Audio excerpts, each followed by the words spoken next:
And so we get to the t-test. Let's start with that. Now, examples of a t-test are really ubiquitous in the medical literature. Almost every journal article that you're going to read, you are going to find some form of a t-test. Now, t-test, the most common one of all of those would be student's t-test, and you might wonder who this student person was. Well, his actual name was William Gossett, and he worked for the Guinness Brewing Company.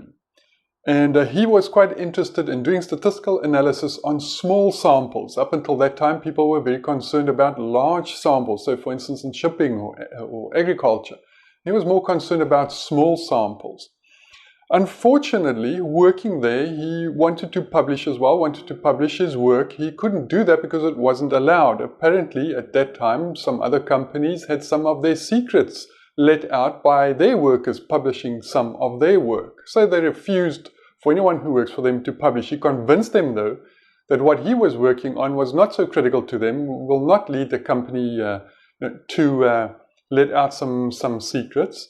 And eventually they relented, but they said he had to publish under a pseudonym. And he chose student. From there we have student's t-test. Now, student's t-test is not the only t-test, but as a group, with the t-tests, we have to keep certain things in mind. Now, the variable data points that we are working from will have to come from two separate groups. So we are comparing the means of two groups. The actual data point values in those two groups for whatever variable, whether it be white cell count or whatever the example might be, they've got to be numerical data types, of course, ratio data types, we've spoken about those, and they've got to be continuous data types. Now, we've got to calculate the mean for each group. So when we have those kind of values, those kind of data types, of course, we can calculate the means, and it is the means of two groups that we are going to compare to each other. Very importantly, those data points, the actual data points for that variable, that specific variable, must come from a known distribution, and more specifically, a normal distribution in the population. So the population parameter does have to have a normal distribution. Otherwise, you cannot use a t-test, which is a form of a parametric test. More importantly, specifically for students' t-test, we also have to have equal variances. Remember, we can work out the mean for each group, but we can also work out the standard deviation or the square of that, which is the variance, the average distance or the average difference between each value and the mean. They've got to be roughly equal. Now, there's not an absolute rule of how different the variances can be, but you have to look at the sizes and whatever's at hand with that specific data to make a judgment call whether those variances are equal enough for you to use students' t-test. We've also have to have unpaired groups. So the individuals in the one group must be independent from individuals in the other group. Cannot be the same individuals in both groups, or they cannot be connected or dependent on each other in any way. Now, some of these aspects I really want to go delve in a bit deeper. Most importantly, the data points coming from a population parameter which has a normal distribution. So if you look at the data from a sample, remember that's a sample from a population, how would you know? All you have is that set of sample data points. How can you know that they come from a population parameter that is normally distributed? Well, one thing you could do is just to make a histogram of the data values for each group that you have. And if they form a normal distribution, as we've seen there, there's a density estimate plot there, and we can see it's roughly, there's a rough normal distribution to that. That would be one way to be relatively sure that these data points do come from a population parameter that has a normal distribution, and I can probably use a student's t-test under these circumstances. A better way perhaps to do it is what is called a QQ plot, the Q standing for quantile. Now we've got to do certain things there. You're going to see a plot, you're going to see some red line and some blue dots. Now the red line would just represent a line that absolutely proves that something is from a normal distribution. A very straight line that goes from the left bottom to the right top. The blue dots that you see though, that takes each individual value and it plots its quantile. Now the quantile is the percentage of values that are less than that specific value. So you see the red line there. If all the blue dots fell exactly on that line, that would be a very good indication that that sample data points come from a population parameter that has a normal distribution. So each individual blue dot is one of the values from a group. Now you've got to do it for each group because they both have to come from a normal distribution.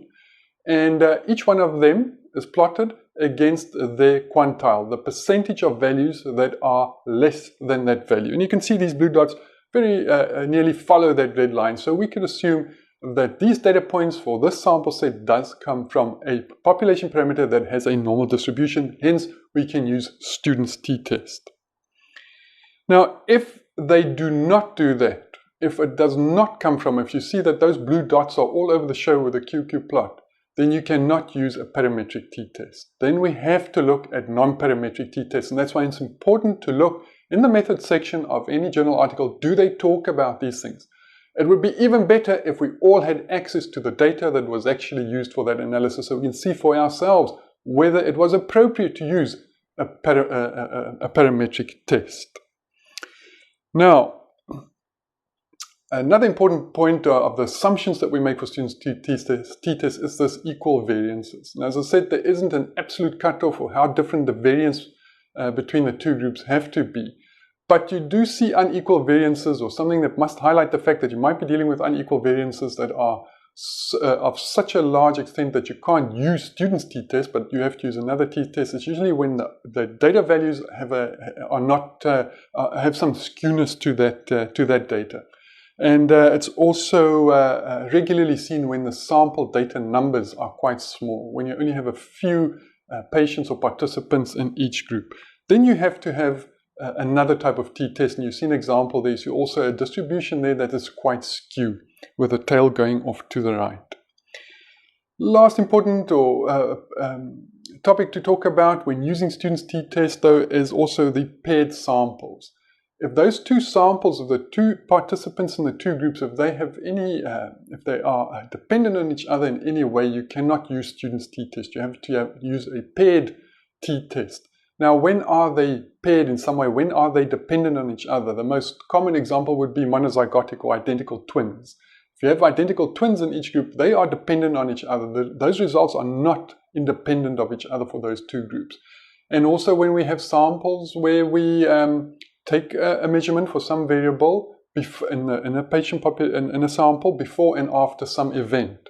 So we would take the values, there would be some intervention, and in the same individuals we take the same test again, and we compare those two tests. Definitely each set of those values would come from the same individual, and you cannot use students' t-test. Now, what do we want from this t-test? We want the probability, the p-value, that the sample values for your two groups come from different populations. There's some quintessential difference between the populations to which these two sample groups are inferring or come from. If the assumptions that we talked about until now are not met, students' t-test is invalid. You cannot believe the p-value that comes from that. You have to look at the others, whether it be unequal variance t-test, whether it be paired variable t-test, or whether it be non-parametric tests. You've got to consider all these assumptions when you use students' t-test. Now, when we spoke about hypotheses, we spoke about the one or two-tailed test. Remember, that comes before any data collection or any analysis. And I'm going to run you through what happens step by step with both of these, so you have a good understanding, a good intuitive understanding of what is really happening. So we are going to calculate the mean of each group and the difference between the means. So we'll have the means for group 1, the mean of group 2.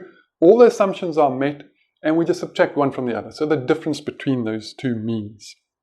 But remember, that difference between the means is just one of many, many countless others that we could have had. So it's going to fall somewhere. It's going to fall somewhere on a normal distribution by the central limit theorem. Now, that graph that is going to be drawn by the computer, by the mathematics behind the statistics, is going to have a t distribution. Remember, because we don't know the population standard deviation. It's going to be a t distribution that's going to depend on, we've spoken about it, the degrees of freedom. So for every degree of freedom, the graph looks slightly different. When we have that graph, depending on the degrees of freedom, remember it's sample size, which for students t-test is 2, subtracted from the total number of participants. So we have 30 in one group, 30 in the other group, that's 60 participants, minus 2 for two groups, the degrees of freedom would be 58. Now, once we have that little graph, the computer or the mathematics will work out how many standard errors away from the mean we have to be such that we have an area under the curve of 0.05 if we chose 0.05 as our level of significance. So that is called the critical t-value. The critical t-value is a line somewhere on our graph that says so many standard errors away from the mean would represent a value that if we are larger or smaller than that, we will have an area under the curve of 5%. Again, if 0.05 was what we had. So look at the graph, you can see it beautifully there. This was a one-tailed t-test that we're doing here. We are suggesting that one group will have a value more than the other. That was our alternate hypothesis. So again, the line is going to be drawn. That is so many standard errors away from the mean you have to be so that the area under the curve towards positive infinity there would represent an area of 0.05. Now this graph's obviously not to scale, but that is the critical t-value. So many standard errors away from the mean. Now, the next step that is going to happen, that difference in means for this exact study that we are looking at now, that also gets converted to so many standard errors away from the mean. That's called the t-value. Now that t-value is compared to the t-critical value, the one we've just spoken about that would represent 0.05 of the area under the curve, that fraction of the area under the curve. This t-value, so many standard errors away from the mean that the difference in means are, is now going to fall on either side of that line. If it falls within the shaded area, well, we know it was unlikely to have found that difference in means. That is going to be statistically significant, a p-value of less than 0.05. The t-value was now on that side, further away than the critical t-value. And there we see the two examples. The orange line still in the middle, which would still represent so many standard errors away from the mean, would represent an area under the curve of 0.05. But look at the red line. That t-value, it's so many standard errors away from the mean that the difference in the means of the two groups falls outside of that shaded area. That t-value is on the one side of our line, of our critical line. Look at the blue line though, that falls within the shaded area. That t-value is larger than the t-critical value. Now remember, this is just on the one side, so in your mind's eye, I just reflected on the other side because our alternate hypothesis might have stated that one group will have a value less than the other group. So we're talking negative values. So if you want statistical significance there, the t-value has got to be less than the critical value. On this side, it's more than. But you can clearly see, all we're doing is converting the difference in means to so many standard errors away from the mean, and that's going to fall somewhere on that curve. Now I want you to look at this last graph. Now we've changed it to a two-tailed t-test. Now what I've done there, I've kept the blue and the red line on the positive side. It's exactly on the same spot. Now it's not to scale, so just for illustrative purposes, but imagine the red and the blue lines in exactly the same spot. But what we have now done, we've moved the goalposts with a two-tailed t-test. We have said that we still want an area of 0.05 under the curve, but in our alternate hypothesis, it might be more or better. So we only have 2.5%, 0.025 of a fraction under the curve on both sides. That means we have to move further away. Our t-crit, our critical t-value, which would represent an area under the curve of 0.025, is now further away, you can well imagine that, than if it was just a one-tailed test. So if we look there at our blue line, before it fell in that shaded area, now it does not because that goalpost had moved. So now we don't have, for that same difference in mean, exact same standard errors away from the mean, we do not fall in that shaded area. And the p-value is actually double because if you have the blue line on one side with that type of alternate hypothesis, you've got to reflect it on the other side as well and work out the area under the curve from both sides of the blue line out. So your p-value for a two-tailed test is twice as much as the p-value for one. So you can see how critically important this is. You can really go from a non-statistical p-value to a statistical p-value just by changing the way that you state your alternate hypothesis. That is why it is so important to do that before any analysis is done.